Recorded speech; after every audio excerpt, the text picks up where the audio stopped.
Faltando 2 meses para as eleições em Israel, a campanha está ficando mais acirrada a cada dia. E o mesmo acontece com os anúncios polêmicos, desde a disputa sobre um futuro Estado palestino até o serviço militar obrigatório, e quem consegue formar uma coalizão de 61 cadeiras.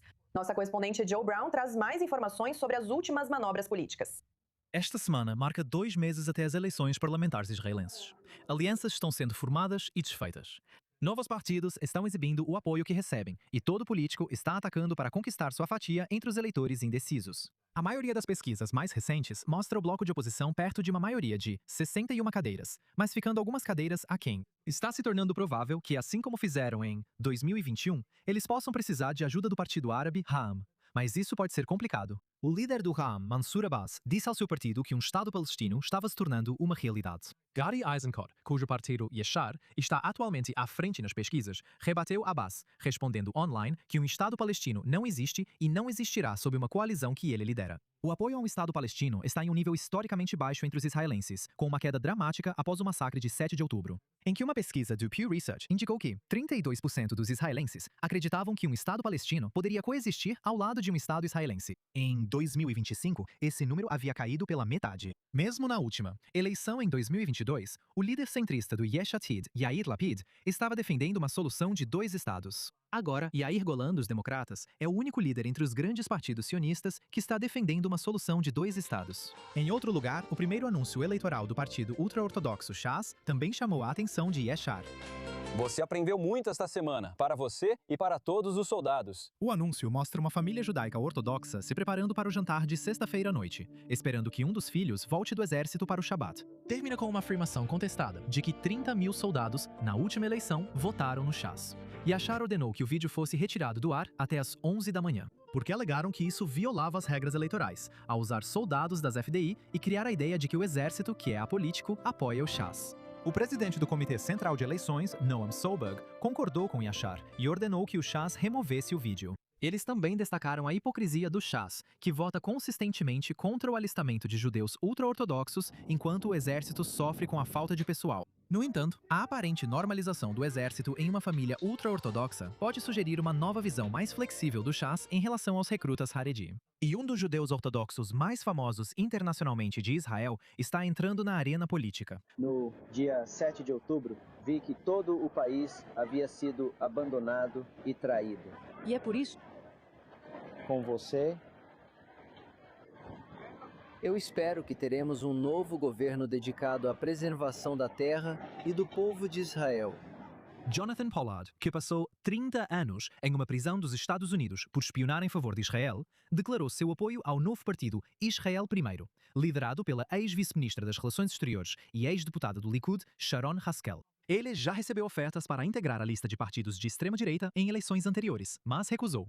Por enquanto, isso é apenas um endosso, não uma inclusão na lista. Mas mesmo que fosse, Pollard pode não estar entrando no Knesset tão cedo, já que o Israel First está atualmente com intenções de voto bem abaixo do limite de 3,25% necessário para a representação parlamentar. Para falar mais sobre isso, estamos agora com a analista política Átila Sontfalvi, CEO da As Is Strategic Consulting. Átila, é um prazer ter você conosco na I24 News. Olha, eu tenho que dizer, talvez estejamos caminhando rumo às eleições de 2026, mas muitos desses argumentos são familiares desde 2022. Agora você tem Eisenkot, você tem Bennett, você tem Netanyahu, que estão todos rejeitando um Estado palestino. E aqui você tem Mansour Abbas apoiando abertamente um Estado palestino. O que tudo isso significa para a matemática da coalizão, se o RAM ainda pode ser necessário para formar um governo?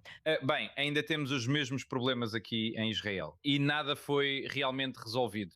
E em relação aos judeus ultra-ortodoxos que não estão se alistando no exército e ao sistema judiciário que não foi reformado como o governo queria. E, claro, a oposição travando suas guerras.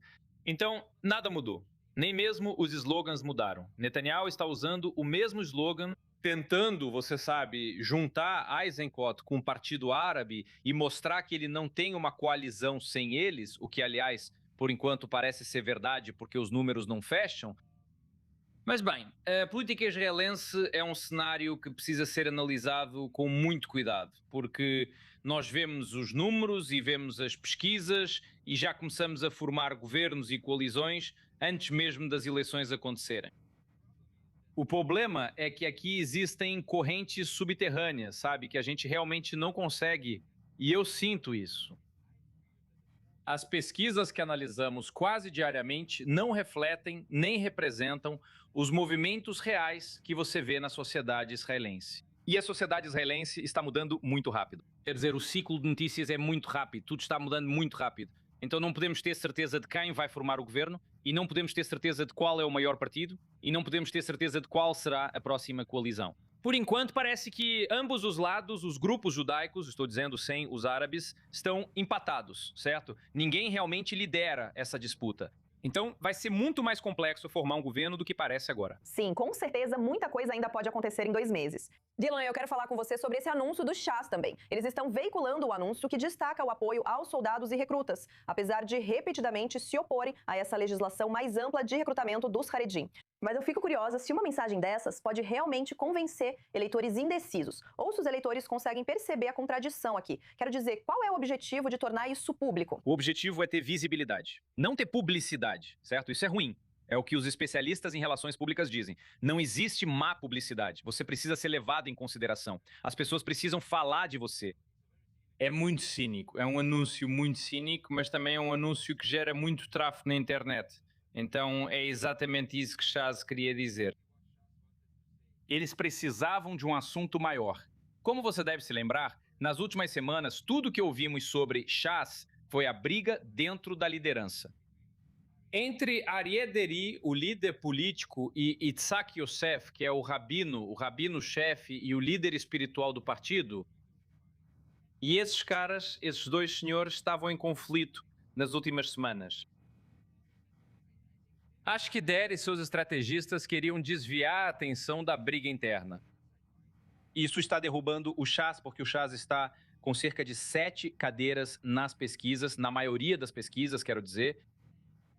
E eles queriam desviar a atenção dessa briga, desse clima ruim que tomou conta do partido Shas para algo maior. E foi exatamente isso que eles fizeram. Todos nós estamos falando exatamente sobre esse anúncio nas últimas 24 horas. Eu não acho que alguém acredite que o Shas, que lutou tanto contra o alistamento de jovens ultra-ortodoxos no exército, realmente está do lado dos soldados. Quer dizer, isso é cínico demais para ser verdade. Bem, o Comitê Central de Eleições realmente pediu para o Shas retirar isso. Mas esse não é o único partido com o qual eles tiveram alguns problemas. Isso realmente não importa. Vamos ser justos conosco mesmos. Estamos vivendo no século XXI. Todas as, você sabe, redes sociais, Instagram, X, e uma vez que está TikTok, lá fora, todas elas, a gente consome tudo, né? Todo mundo sabe disso. Você não consegue realmente tirar nada do ar hoje em dia. Quer dizer, já está lá fora, está circulando nos grupos, WhatsApp, Telegram, tudo. Então teve exatamente o efeito que eles queriam que tivesse. Ben Eisenkot e Bennett também tiveram que retirar algum material de campanha que também mostrava soldados. Então esse é um tema que estamos vendo em vários partidos diferentes. Eles estão tentando testar ainda mais os limites neste ciclo. Agora, não se trata de limites, é sobre as questões. Netanyahu não quer falar sobre o exército, os soldados, o alistamento e assim por diante. A oposição, exatamente isso é o que ela quer. A oposição quer mostrar que este governo deixou os reservistas e os soldados para trás.